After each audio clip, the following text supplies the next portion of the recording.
Afinal, quem atrai o olhar de Deus? Porque a minha mão fez todas estas coisas e todas vieram a existir, diz o Senhor. Mas o homem para quem olharei é este, o aflito e abatido de espírito e que treme da minha palavra. Isaías 66, 2. Despertemos para a seriedade do relacionamento com o Senhor, bem como para com a reverência que devemos ter diante de sua santa palavra. Sim, porque não há um só lugar onde possamos nos ocultar da presença do Senhor. O livro do profeta Isaías é chamado de Pequena Bíblia, contém 66 capítulos, e o capítulo 66 é sem dúvida o capítulo escatológico, porque se refere à segunda vinda do Cristo. O Senhor aqui estabelece um contraste entre o verdadeiro servo de Deus e aquele que pratica a falsa religião e que será excluído da Nova Jerusalém. O texto lido é o versículo-chave deste capítulo e é um apelo ao verdadeiro quebrantamento de espírito. A cruz de Cristo tem sido relegada a um plano secundário, periférico. Ninguém quer carregar a sua própria cruz. Quando muito, vemos a tentativa de colocar rolimães no pé da cruz e almofadá-la para livrar-se de qualquer tipo de sofrimento. O que temos visto em nossos dias já fora previsto por Isaías 700 anos antes de Jesus vir em sua primeira vinda.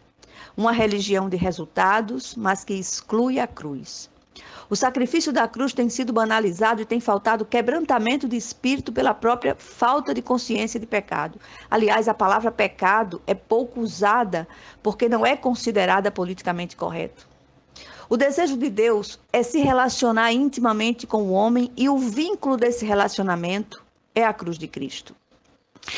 Em seu plano para relacionar-se com o homem, não está apenas seu filho crucificado, mas Jesus se torna a cabeça de homens e mulheres crucificados com ele, andando em novidade de vida. E ele se faz primogênito entre muitos irmãos. Se não tivermos esse nível de percepção, se não abraçarmos a cruz radicalmente, jamais impactaremos o mundo com as nossas doutrinas vazias de significado. No reino de Deus não há lugar para celebridades mundanas, porque a única preeminência aceitável é atribuída exclusivamente à Trindade Santa, Pai, Filho e Espírito Santo. Por que será que o Senhor traz este assunto exatamente em um texto escatológico escrito há tantos anos atrás? Ouso responder, porque a presença da falsa religião, descomprometida com a cruz, seria uma marca dos dias que antecederiam a segunda vinda do Cristo. Nos dias de João Batista, quando ele pregava às margens do Jordão, algumas celebridades religiosas, como fariseus e saduceus, mestres da lei, foram a ele para serem batizadas sem a menor consciência de pecado e muito menos arrependimento. João Batista, ao contrário de muitos líderes de nossos dias, de forma contundente, declara: raça de víboras, quem vos induziu a fugir da ira vindoura? Podemos ver claramente essa tendência em nossos dias. Muitos acham que podem fugir da ira vindoura se filiando a uma igreja local ou professando uma religião de aparência sem quebrantamento de espírito. Aquele que atrai o olhar de Deus tem duas características marcantes. Primeira característica, esse homem tem o coração quebrantado. O salmista diz: perto está o Senhor dos que têm o coração quebrantado e salva os de espírito oprimido. O Senhor enxerga a sinceridade do coração daqueles que o buscam em verdade. No versículo 1 deste contexto, o Senhor diz: o céu é o meu trono e a terra é o estrado dos meus pés. Que casa edificareis vós? E qual é o lugar do meu repouso? As duas perguntas feitas pelo Senhor remetem ao que ele pretendia fazer no futuro: transformar o coração do homem no seu verdadeiro tabernáculo, no seu verdadeiro santuário.